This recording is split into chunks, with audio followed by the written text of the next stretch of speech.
ഇതാ ഇതെന്താണെന്ന് മനസ്സിലായോ? പിന്നെ എന്താ വേണേലും പേര് പറയാം കേട്ടോ. പപ്പട സമോസാന്നോ പപ്പട പപ്സെന്നോ എന്ത് വേണേലും പറയാമേ. ഞാൻ ഇതിനു മുൻപ് ഇതുപോലെ തന്നെ ഉണ്ടാക്കിയിരുന്നു, ഒരു പൊട്ടറ്റോ വെച്ച്.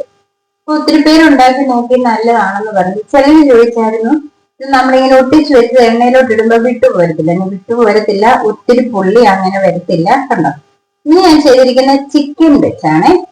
ചിക്കൻ പപ്പട ഇതാണ് ഞാൻ ഇട്ടിരിക്കുന്ന പേര് കേട്ടോ. ഒത്തിരി പേര് എനിക്കറിയാം, നമ്മൾ കാപ്പി അടുപ്പത്തോട്ടൊന്ന് വെച്ചിട്ട് വീട്ടിലുള്ളവരെ ഓടിച്ചു വിടും തട്ടുകടയിൽ എന്തെങ്കിലുമൊക്കെ മേടിക്കാൻ 4 മണിക്ക് കാപ്പിയുടെ കൂടെ കഴിക്കാൻ. എന്തിനാ അങ്ങനെയൊക്കെ കഴിക്കുന്നത്? വീട്ടിൽ ഇതുപോലത്തെ സാധനങ്ങൾ വല്ലതും ഉണ്ടെങ്കിൽ എളുപ്പം എന്തെങ്കിലും നമുക്ക് എളുപ്പം ഉണ്ടാക്കി കഴിക്കാൻ പറ്റുന്നതല്ലേ. അപ്പൊ ഇതിനകത്ത് ഞാൻ ചിക്കനാണ് വെച്ചിരിക്കുന്നത്. ചിക്കൻ സാൻഡ്വിച്ചിന് വേണ്ടി എടുത്തത് ഇതിനകത്ത് വെച്ചിരിക്കുകയാണ്. ഇതിന്റെ ബാക്കി ഉണ്ടായിരുന്ന ഞാനത് സാൻഡ്വിച്ചിന് വേണ്ടി മാറ്റി വെച്ചിട്ടുണ്ട്. അപ്പൊ ഇത് എളുപ്പമല്ലേ, പപ്പടം ഉണ്ടെങ്കിൽ ഇങ്ങനെ ഉണ്ടാക്കി കഴിക്കാൻ എളുപ്പമാണ് കേട്ടോ. കറുമുറാന്നിരിക്കും, ഉള്ളിൽ കണ്ടോ?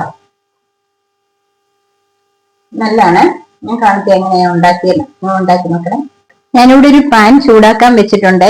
കുറച്ച് എണ്ണ ഒഴിച്ചു കൊടുക്കുകയാണ്. എണ്ണ ഒന്ന് ചൂടായി വന്നിട്ടുണ്ട്. അല്പം പെരിഞ്ചീരകമേ, അതായത് വലിയ ജീരകം, ഒരു ചെറിയ സവാള അരിഞ്ഞത്, ചെറിയൊരു പീസ് ഇഞ്ചി, ഒരു പച്ചമുളക്, കുറച്ച് കറിവേപ്പില, ആവശ്യത്തിന് ഉപ്പ്, മഞ്ഞൾപ്പൊടി, കുരുമുളക് പൊടി, ഗരം മസാല. ചിക്കൻ വേവിച്ചിട്ട് ഇതുപോലെ എടുത്തിട്ടുണ്ട്. കഴിഞ്ഞ ദിവസം പൊട്ടറ്റോ വെച്ച് ഒരു പപ്പട പപ്സ് ഉണ്ടാക്കിയായിരുന്നു. അത് ഉണ്ടാക്കി നോക്കിയിട്ട് ഒത്തിരി പേർക്ക് ഇഷ്ടപ്പെട്ടു. എളുപ്പമാണ്, നമുക്ക് കഴിക്കണം തോന്നുന്നുണ്ട്. ഈ പപ്സ് ഒന്നും വാങ്ങിക്കാൻ പോകേണ്ട കാര്യമില്ല.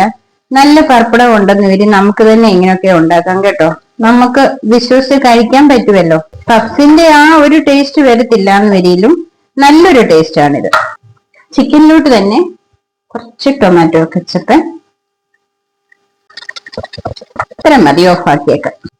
നമ്മളെന്തിനാ വലിയ വിലയൊക്കെ കൊടുത്ത് പപ്സും ഒക്കെ വാങ്ങിച്ചു കഴിക്കുന്നത്? ഈ പപ്പടത്തിനേക്കാളും നല്ലതാണ് ബ്രെഡ് ഉണ്ടെന്ന് വരില്ല.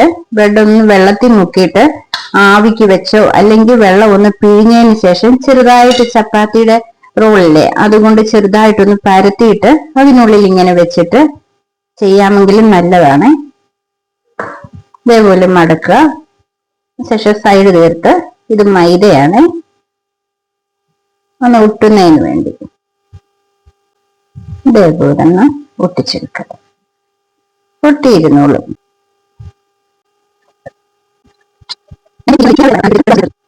ഇതേപോലെ ഞാൻ എല്ലാം ഒട്ടിച്ചെടുത്തിട്ടുണ്ട്. ഞാനിവിടെ ഓയിൽ ചൂടാക്കാൻ വെച്ചിട്ടുണ്ട്. ഓയിൽ ചൂടായിട്ടുണ്ട്. ഓരോ പപ്പടവും ഇതിങ്ങനെ ഇടാം.